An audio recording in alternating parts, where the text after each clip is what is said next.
Hi viewers, আপনারা সবাই কেমন আছেন? আশা করি সবাই ভালো আছেন। আপনার জন্য একটি সরকারি চাকরি নিয়োগ বিজ্ঞপ্তি নিয়ে হাজির হলাম। ভিডিওটা ক্লিক করছেন মানে আপনার মনে স্বপ্ন আছে আপনি সরকারি চাকরি করবেন। দেখেন কোন কোন পদে কতজন লোক নিয়োগ দেবে, কি কি যোগ্যতা থাকলে আপনি আবেদন করতে পারবেন সরকারি চাকরির মধ্যে। এখানে প্রথমে নিচে 15 নাম্বার মধ্যে অফিস সহায়ক লোক নেবে 50 জন। আপনি এই পদে আবেদন করতে হলে আপনাকে শুধুমাত্র এসএসসি পাশের একটা সার্টিফিকেট থাকতে হবে, তাহলে আপনি আবেদন করতে পারবেন, আর কোনো যোগ্যতা লাগবে না। তো এইভাবে 15টি পদে বিভিন্ন পদে তারা নিয়োগ বিজ্ঞপ্তি প্রকাশ করছে এখানে। তো এখানে আমি পুরো সার্কুলারটা আপনাদেরকে একবারে ইজিতে বলে দেবো। আপনারা যারা ভিডিওটা ক্লিক করছেন, রিকোয়েস্ট করবো ভিডিওটা একটু শেষ পর্যন্ত সুন্দর করে দেখুন। পুরো সার্কুলারটা বুঝতে পারবেন কিভাবে আবেদন করবেন, আবেদনের সময়সীমা একবার ইজিতে। এটি প্রধানমন্ত্রীর কার্যালয়ে একটি নিয়োগ বিজ্ঞপ্তি। প্রধানমন্ত্রীর কার্যালয়ে আপনি চাকরিটা যদি পান, এটি বলতেও আপনার কাছে কেমন একটা লাগবে যদি আপনার পাড়ার প্রতিবেশী, আপনার আত্মীয় স্বজন কেউ যদি বলে আপনি কোথায় চাকরি করেন, তাহলে আপনি এক কথায় আমি প্রধানমন্ত্রীর কার্যালয়ে চাকরি করি। সেটা হোক অফিস সহায়কই হোক, সেটা হোক নিরাপত্তা প্রহরী হোক, সেটা হোক কম্পিউটার পদে হোক, সেটা হোক আপনার সহকারী পদে হোক, যে কোনো পদে আপনার ন্যূনতম যদি একটি এসএসসি পাশের সার্টিফিকেট থেকে থাকে, ভিডিওটা ক্লিক করছে মানে আপনার ন্যূনতম একটি এসএসসি পাশের সার্টিফিকেট আছে, তাহলে আমি মনে করব প্রধানমন্ত্রী কার্যালয়ে এসএসসি পাশের যদি চাকরি করার একটা সুযোগ থাকে, একবার একটু চেষ্টা করে দেখেন কিভাবে আবেদন করবেন। আমি এটা একবার ইজি বলে দেবো। একবার চেষ্টা করে দেখেন। এত কষ্ট করে একটা এসএসসি পাশের সার্টিফিকেট অর্জন করছেন, ন্যূনতম বলছি আমি, উপরে থাকলে তারা আবেদন করবেন এখানে পদ অনুযায়ী। তো এখানে দাঁড়ান আবেদন কিভাবে করবেন এটা আমি আপনাদের বলে দেবো, কারণ এই সকল সার্কুলার কিন্তু খুবই সহজে পাওয়া যায় না। এটি প্রধানমন্ত্রী কার্যালয়ে বাংলাদেশ আহ, বিনিয়োগ উন্নয়ন উন্নয়ন কর্তৃপক্ষ। তো এখানে দেখেন আমি ইজিতে আপনাদেরকে বলে দিচ্ছি। এখানে প্রথমে যেটা বলছে যে পদে, প্রথমে দেখেন এখানে 1 নম্বর পদে প্রথম যে লোকটি নিয়োগ দেবে সেটা হচ্ছে সিস্টেম অ্যানালিস্ট লোক নেবে একজন। এই পদে আবেদন করতে হলে আপনাকে একটি আহ, যে কোনো ইলেকট্রিশিয়াল বা ইলেকট্রিক্যাল বা আপনার সায়েন্স, কম্পিউটার অ্যান্ড সায়েন্সিং, যে কোনো বিষয়ে একটা স্নাতক বা ডিগ্রি লাগবে, তাহলে আপনি আবেদন করতে পারবেন। এবং এই সিস্টেম অ্যানালিস্ট কাজের আপনার অভিজ্ঞতা লাগবে, তাহলে আপনি প্রথম পদের জন্য আবেদন করতে পারেন। বয়স সর্বোচ্চ 40 বছর। এখানে বাংলাদেশের সকল জেলার লোক আবেদন করতে পারবেন। 2 নম্বরে যেটা বলছে প্রোগ্রামার। প্রোগ্রামার কাজে যদি অভিজ্ঞতা থাকে এবং একটি স্নাতক বা ডিগ্রি পাস থাকে, তাহলে আপনি আবেদন করতে পারবেন। স্নাতক ডিগ্রি আপনার পাস লাগবে। যে কোনো আপনার কম্পিউটার সায়েন্স বা আপনার যে কোনো ইলেকট্রিশিয়ান, ইঞ্জিনিয়ার একটা আপনার স্নাতক বা ডিগ্রি লাগবে, তাহলে আপনি আবেদন করতে পারেন। এরপরে দেখেন 3 নাম্বার বলছে আপনার সহকারী পরিচালক লোক নিবে 5 জন। সহকারী পরিচালক আবেদন করতে হলে আপনাকে কি করতে হবে? একটা স্নাতক বা ডিগ্রি পাস করতে হবে। আমি একবার সংক্ষেপে বলে দিচ্ছি আর কি, পুরোটা বলতে গেলে অনেক সময়ের ব্যবধান হবে। স্নাতক বা ডিগ্রি পাস করলে আপনি আবেদন করতে পারবেন। এবং কম্পিউটার বেসিক ধারণা, যেটা এখানে বলছে এমএস অফিস, মানে কম্পিউটার বেসিক যে ধারণাটা আছে সেটা আপনাকে জানা থাকতে হবে, তাহলে আপনি আবেদন করতে পারেন। এখানে সহকারী পরিচালক লোক নিবে 5 জন। এরপরে আছে আপনার 4 নাম্বার আছে হিসাব রক্ষক কর্মকর্তা। হিসাব রক্ষক কর্মকর্তা লোক নিবে একজন। এই পদে আপনি আবেদন করতে হবে, আপনাকে সেম কম্পিউটার ধারণা থাকতে হবে এবং আপনাকে বাণিজ্য বিভাগে একটা স্নাতক বা ডিগ্রি পাস করতে হবে, তাহলে আপনি আবেদন করতে পারবেন। 5 নম্বর যেটা বলছে জনসংযোগ কর্মকর্তা লোক নিবে একজন। এই পদে আবেদন করতে হলে আপনাকে সেম জনসংযোগ পদে আবেদন করতে হলে আপনাকে একটা স্নাতক বা ডিগ্রি পাস করতে হবে। পাশাপাশি আপনাকে কম্পিউটারে ভালো মানের অভিজ্ঞতা থাকতে, তাহলে আপনি আবেদন করতে পারবেন। এখানে কিন্তু এই সকল পদে কিন্তু বাংলাদেশের সকল জেলার লোক আবেদন করতে পারবেন। এবার আসেন আপনার 6 নম্বরে সহকারী প্রোগ্রামার। সহকারী প্রোগ্রামার বলতে এখানে লোক একজন নেবে। এগুলো যদি আপনার স্বপ্ন থাকে তাহলে একজন দুইজন, এগুলো কিন্তু দেখবেন না। আপনার যদি স্বপ্ন থাকে আপনি সহকারী প্রোগ্রামার কাজ করবেন, আপনার অভিজ্ঞতা যদি থেকে থাকে, স্নাতক বা ডিগ্রি পাস থাকে যে কোনো আপনার কম্পিউটার সায়েন্সের উপর বা যে কোনো ইলেকট্রিশিয়াল বা ইঞ্জিনিয়ারিং উপর একটা আপনার স্নাতক ডিগ্রি পাস থাকে, তাহলে আপনি আবেদন করতে পারবেন।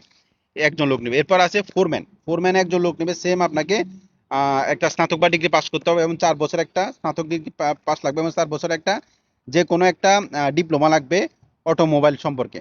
এখানে অটোমোবাইল, তো এই জন্য আপনার এখানে বলছে 1 নম্বরে কোনো স্বীকৃত ইনস্টিটিউট বা প্রতিষ্ঠান হতে অটোমোবাইল ইঞ্জিনিয়ারিং 4 বছরের মেয়াদি একটা ডিপ্লোমা লাগবে। তাহলে এই পদ আমাদের করলে আপনার একটা 4 বছর একটা মেয়াদি একটা ডিপ্লোমা লাগবে এই বিষয়ে, অটোমোবাইল বিষয়ে। এবং আপনার একটা কম্পিউটারের বেসিক ধারণা জানা রাখতে হবে। 8 নম্বর বলতে যে 8 নম্বর যেটা লোক নিয়োগ দেবে মেনটেনেন্স সহকারী লোক নেবে একজন। এখানে মেনটেনেন্স কাজ যদি আবেদন করতে হলে আপনাকে সেম আপনার একটা কম্পিউটার ইঞ্জিনিয়ারিং যে কোনো বিষয়ে একটা ডিপ্লোমা লাগবে, তাহলে আপনি আবেদন করতে হবে। অনেক কম্পিউটারের হার্ডওয়ারিং সফটওয়্যার কাজের আপনার চালনার আপনার পারদর্শী হতে হবে, তাহলে আপনি আবেদন করতে পারবেন। এরপর দেখেন আপনার লাইব্রেরিয়ান লোক নেবে একজন। এই পদে আবেদন করতে হলে আপনাকে বিজ্ঞান বিভাগ থেকে একটা স্নাতক বা ডিগ্রি পাস করতে হবে, তাহলে আপনি আবেদন করতে পারবেন এবং কম্পিউটারের বেসিক ধারণা জানা থাকতে হবে।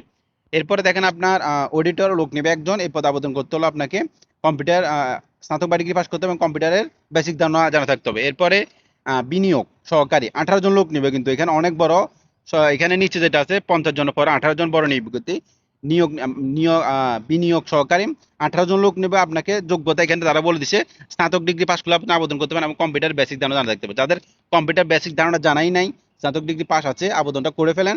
আবেদন করার পরে 4-5 মাস সময় পাবেন, এর ভিতরে আপনারা কম্পিউটারটা শিখে নিন। এরপর দেখেন অভ্যর্থনা সহকারী আপনার একজন এই পদে আবেদন করতে হলে আপনাকে স্নাতক বা ডিগ্রি পাস করতে হবে, সব পাশাপাশি আপনাকে কম্পিউটারের বেসিক ধারণা জানা থাকতে হবে। এরপর আছে আপনার ফটোগ্রাফার লোক নিবে একজন। ফটোগ্রাফার আবেদন করতে হলে সেম স্নাতক ডিগ্রি পাস করতে হবে এবং ফটোগ্রাফার কাজের অভিজ্ঞতা লাগবে, তাহলে আপনি আবেদন করতে পারেন। এরপর 14 নম্বরে বলছে আপনার লাইব্রেরি সহকারী একজন নিবে, স্নাতক বা ডিগ্রি পাস করলে হবে এবং কম্পিউটার বেসিক ধারণা জানা থাকতে হবে, ইংরেজিতে পারদর্শী থাকতে হবে, তাহলে আপনি আবেদন করতে পারবেন। নিচে যেটা আছে ভিডিওটার মূল লক্ষ্য হচ্ছে এই পদটা অফিস সহায়ক। দেখেন, যদি অফিস সহায়ক আপনি বর্তমানে কিন্তু স্নাতক ডিগ্রি কমপ্লিট করছেন, কিন্তু প্রধানমন্ত্রী কার্যালয়ে যদি একটা অফিস সহায়ক পদে ঢুকতে পারেন, এটা কিন্তু আমাদের আপনার জন্য অনেক সম্মান, এলাকা আপনার আত্মীয় স্বজন সব জায়গায় সম্মান, এবং আপনার নিজেকে একটা প্রাউড ফিল মনে হবে যে আমি বাংলাদেশ প্রধানমন্ত্রীর কার্যালয়ে আমি চাকরি করি। অফিস সহায়ক হোক সেটা কোনো ব্যাপার না, একবার প্রবেশ করেন। এখানে কিন্তু সরকার বিভিন্ন ধরনের সুযোগ সুবিধা আছে। তাছাড়া এটা নিজের প্রধানমন্ত্রীর কার্যালয়ে চাকরি, এগুলা কিন্তু চাকরি কিন্তু সহজে পাওয়া যায় না। এখানে কিন্তু 50 জন লোক নিয়োগ দেবে। অফিস সহায়ক, কোনো অভিজ্ঞতা লাগবে না, নিজে শুধু একটা সার্টিফিকেট থাকলে যা আবেদনটা করে ফেলেন, পরীক্ষা দেন, পরীক্ষার মাধ্যমে আপনি টিকলে বাইবে, এরপর পরীক্ষা, এখানে এরপর আপনার চাকরি।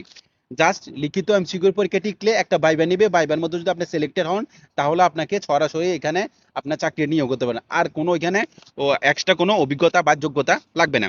আবেদনটা কিভাবে করবেন? আবেদন করতে হলে এখানে শুধুমাত্র প্রথম পদের জন্য আপনার 40 বছর প্রযোজ্য। প্রথম পদ যেটা আছে সেটার জন্য 40 বছর প্রযোজ্য। আর বাকি সবগুলো পদের জন্য কিন্তু 18 থেকে 32 বছর, 18 থেকে 30 বছর। আর মুক্তিযোদ্ধা এবং অন্যান্য কোটা থাকলে তাদের জন্য 18 থেকে 32 বছর প্রযোজ্য। এবার আসুন আবেদনটা কিভাবে করবেন, একবারে যদি আমি আপনাদেরকে পুরো সার্কুলারটা বলে দিচ্ছি। দেখেন, আবেদনটা কিভাবে করবেন সেটা একবার ইজিতে বলে দিচ্ছি আপনাদেরকে। এখানে আবেদন করতে হলে সর্বপ্রথম আপনি আপনার বাজারে যাবেন। আপনার বাজারে আশেপাশে অবশ্যই এমন কোনো কম্পিউটার দোকান আছে যেখানে সরকারি চাকরি আবেদন করা হয়, যাই বলবেন আমি প্রধানমন্ত্রীর কার্যালয়ে একটা বিনিয়োগ সংস্থাতে একটা নিয়োগ প্রকাশ করছে, তারা যদি খুঁজে না পায়, তাদেরকে মূল কথা এই লিঙ্কটা দেখাবেন। দেখেন, আমার স্ক্রিন উপর দেখতে পাচ্ছেন, এবং আমি আপনাদের সুবিধা হচ্ছে আমার এই ভিডিও ডিসক্রিপশন বক্সে দিয়ে দেবো http://bida.teletalk.com.bd। এটি সরকারি প্রধানমন্ত্রী কার্যালয়ে ওয়েবসাইট লিঙ্ক। এখানে প্রবেশ করলে আপনারা আবেদন করতে পারেন। কম্পিউটার দোকানে চাইলে এই লিঙ্কটা তাদেরকে আপনি দেখাবেন, তারা এই লিঙ্কের মাধ্যমে আপনাকে আবেদনটা করে দেবে। আবেদনটা শুরু হবে 20 মে থেকে, শুরু হবে 4 জুলাই। একবার কম 14 দিন সময় আছে। যদি 14 দিনের ভিতরে আপনি ভিডিওটা দেখে থাকেন, আপনার লাকি, এবং আপনি লাখটা কাজে লাগান, আবেদনটা করে ফেলেন। আবেদন সংক্রান্ত কোনো সমস্যা হবে আমাকে কমেন্ট বক্সে কমেন্ট করবেন, আমি সাথে সাথে আপনাদের কমেন্টের রিপ্লাই দেবো। যারা এতক্ষণ ধরে ভিডিওটা দেখছেন তাদেরকে অসংখ্য অসংখ্য ধন্যবাদ। কোনো কিছু বুঝতে অসুবিধা হলে আমাকে অবশ্যই কমেন্ট বক্সে কমেন্ট করবেন। Thank you so much for my watching video. Thank you.